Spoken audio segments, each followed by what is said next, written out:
parece que están siendo los más afectados y que curiosamente la periferia se mueve mejor en la crisis. Eso es fundamentalmente porque en ese moverse mejor está la presencia de las potencias emergentes que están tirando de la economía. Esto tiene su cara positiva, pero también su cara negativa. Es decir, hay un esfuerzo por parte de estas potencias en reprimarizar a la economía latinoamericana, es decir, que el sector primario exportador sigue siendo el predominante, ¿no? Con lo cual no hay desarrollo posible. Eso es un problema que hay que aquilatar y medir con precisión. Igual con África, ¿no? Claro. La segunda cosa fundamental que tiene que ver con América Latina es, como yo he dicho, la presencia de Estados Unidos. Es decir, el retorno del Jedi y la fuerza oscura de nuestra historia. Es decir, la fuerza oscura de nuestra historia está presente y está retornando, ya hemos hablado de hecho antes, y yo creo que no hay falta insistir mucho. Desde todos los puntos de vista, mediático, político, económico, general, está interviniendo y va a intervenir mucho más. En tercer lugar, creo que es muy importante lo que podemos llamar una cierta declive, ¿no?, del impulso transformador de la izquierda en América Latina y especialmente de todo lo que creo los foros sociales, ¿no? Y luego que los países de lo que los gringos llaman el eje del mal, es decir, Uruguay, Ecuador, Bolivia, Venezuela, Nicaragua, están encontrando límites en sus procesos. Es decir, están llegando, luego cuando hablamos de socialismo 21 podemos entrar más en eso, pero están llegando a ciertos límites, ¿no?, a ciertos puntos de no retorno, ¿no?, ya en la situación, ¿no?, que le obliga también a tomar decisiones firmes, ¿no? Los discursos de Evo y de Hugo Chávez en estos días ponen ese debate ya muy cercano. Y luego hay un cuarto papel, un cuarto tema, que es el tema de Brasil, ¿no?, de su importancia, ¿no? Habría hasta un quinto, ¿no? Es decir, ¿qué tipo de alternativa de unidad regional es posible en lo que yo he llamado una integración post-neoliberal como alternativa con capacidad de unir tanto a los sectores más radicales del cambio y a aquellos más moderados del cambio, pero que de una u otra manera pueden encontrar mecanismos de integración frente a lo que yo creo es aislar al enemigo principal, que sigue siendo el enemigo que depende de Estados Unidos, etc. Yo sé que eso es problemático, y lo hemos discutido, ¿no?, pero yo siento muchas veces que lo hacemos con mala dialéctica, en el sentido de decir que todos parece que estamos de acuerdo que los del norte se están preparando y están ya iniciando la contraofensiva. Lo de Honduras era un caso evidente y lo que pasó en Ecuador fue un caso evidente. Están preparándose y no van a cejar. Pero a su vez corremos el peligro de que acabe situándose a Brasil como el enemigo principal del proceso. O sea, que Brasil tenga intereses hegemónicos en la región, no tengo ninguna duda que los tiene.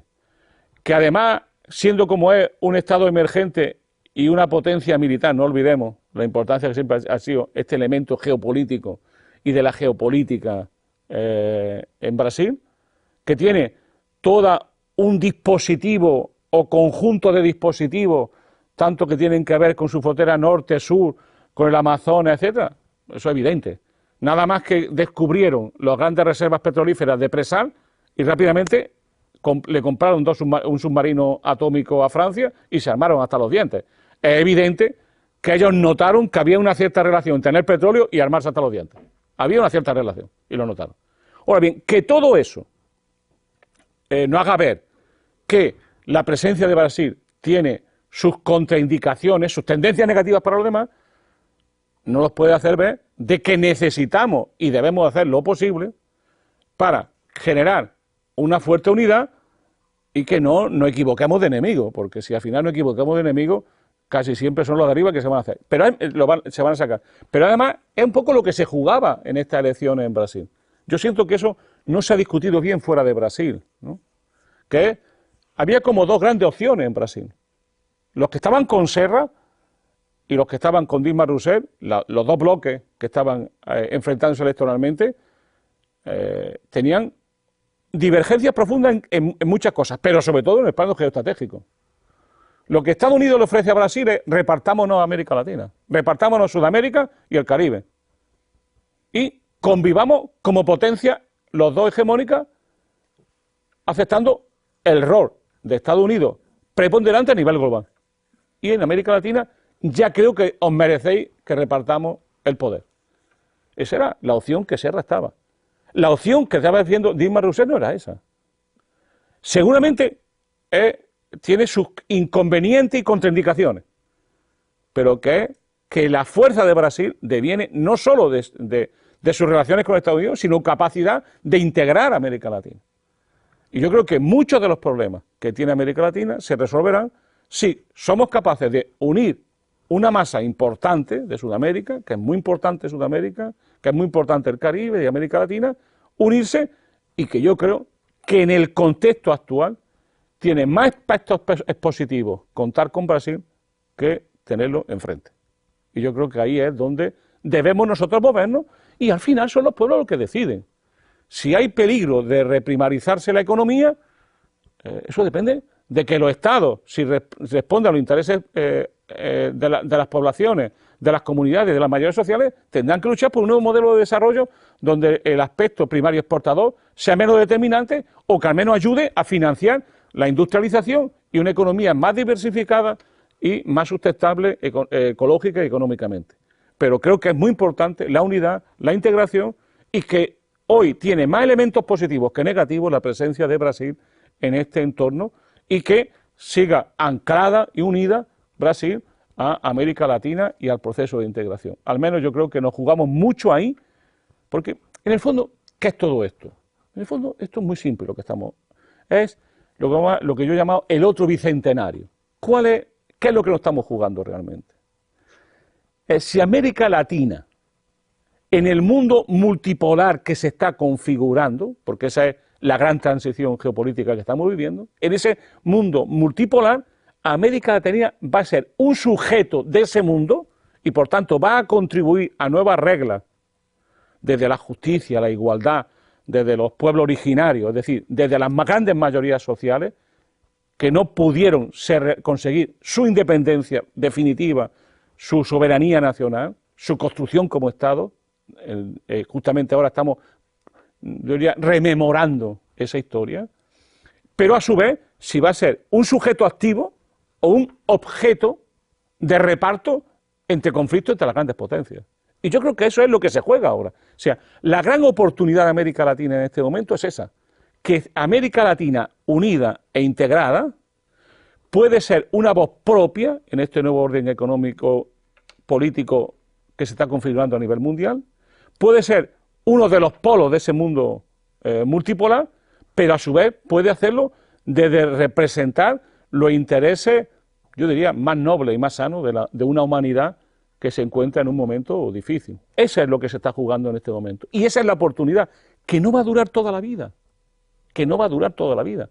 Y que, en lo que antes he hablado de la contraofensiva del amigo del norte, es muy importante unirse, ser capaces de definir campos y a su vez en cada estado propiciar políticas y cambios que vayan más allá de los viejos modelos neoliberales y que nos pongan en situación, muchos de ellos, hasta de alternativas que van más allá del post-neoliberalismo y que algunos ya están planteando el tema del socialismo.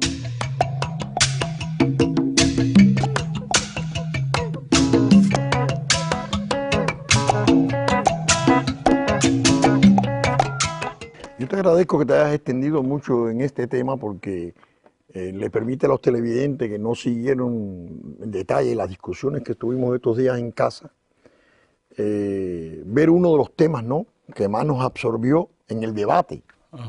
En definitiva, el grupo de intelectuales que concurrimos allí, todos teníamos una inmensa coincidencia en los temas esenciales de la independencia de América Latina, el antiimperialismo, etc. Pero aquí es donde tenemos más controversia. Pero habían temas como este del papel previsible de Brasil en el mediano y largo plazo.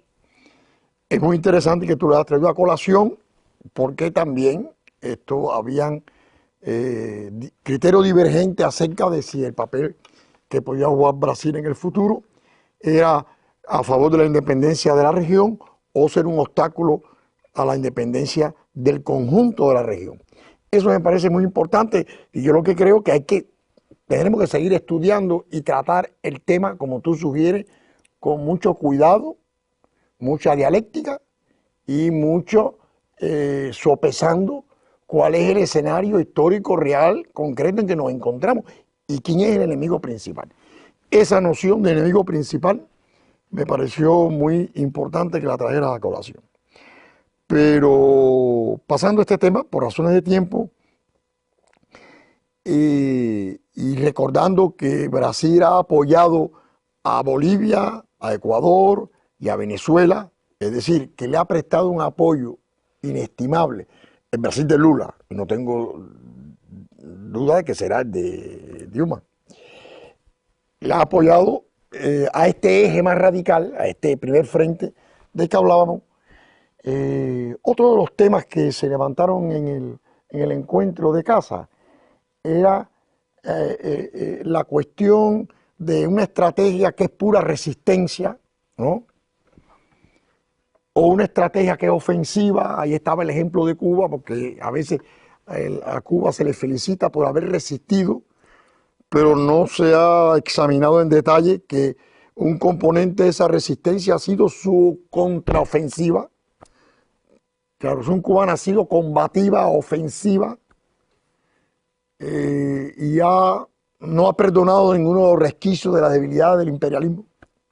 Las ha aprovechado todas y ha construido su sobrevivencia de esa manera también. No solamente aguantar y resistir, ¿no? Un poco el discurso de Evo, ¿no? Ante la reunión esta de las Fuerzas Armadas de la región, el propio de Chávez.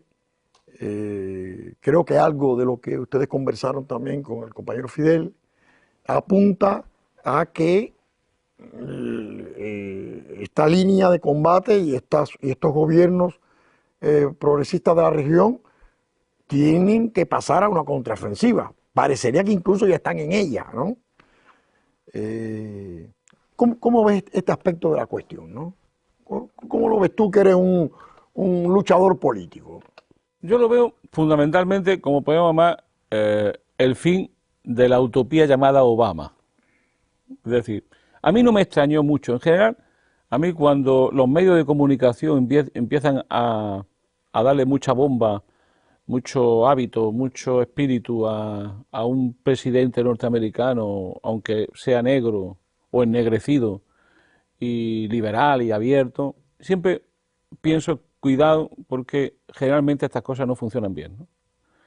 Es decir, cuando digo que esto es un poco el final de la imagen positiva de Obama, de la utopía Obama, de la imagen y del mito Obama, prácticamente, era porque es casi históricamente un lugar común pensar que han sido las administraciones demócratas las que más han intervenido en América Latina y en el mundo. Son las más agresivas muchas veces, mucho más que las conservadoras republicanas. Y por otro lado, porque yo creo que, como decía Lenin hablando de política de alianza, lo importante no es saber lo que uno quiere o puede hacer, sino lo que está obligado a hacer. Y yo creo que es más fácil pensar que Estados Unidos empieza a estar obligado, si quiere mantener su actual estructura interna y externa de poder, no tiene otra cosa que empezar a actuar cada vez más firmemente en América Latina. El problema es qué respuesta le damos. Yo siento que la respuesta no puede ser solo geopolítica. Yo creo que la batalla se gana en las opiniones públicas y en la capacidad de movilización. Yo antes llamaba la atención sobre los foros sociales, sobre las movilizaciones, sobre la lucha. Es decir, yo noto mucho que se ha perdido, seguramente porque muchos de los procesos más radicales llevaron al gobierno, ¿no? Se ha perdido un poco de esa capacidad de lucha y de movilización que había en otros años y que fue lo que al final posibilitó el cambio, el giro hacia la izquierda de una parte importante de América Latina. Pero yo creo que todavía estamos en esa, es decir, yo creo que hace falta como una plataforma común de las izquierdas, movimientos sociales, de los sindicatos en América Latina, de respuesta a esta ofensiva y de apuesta por una América Latina unida, solidaria, alternativa, aprovechando todos estos factos que siempre tienen el problema de que pueden terminar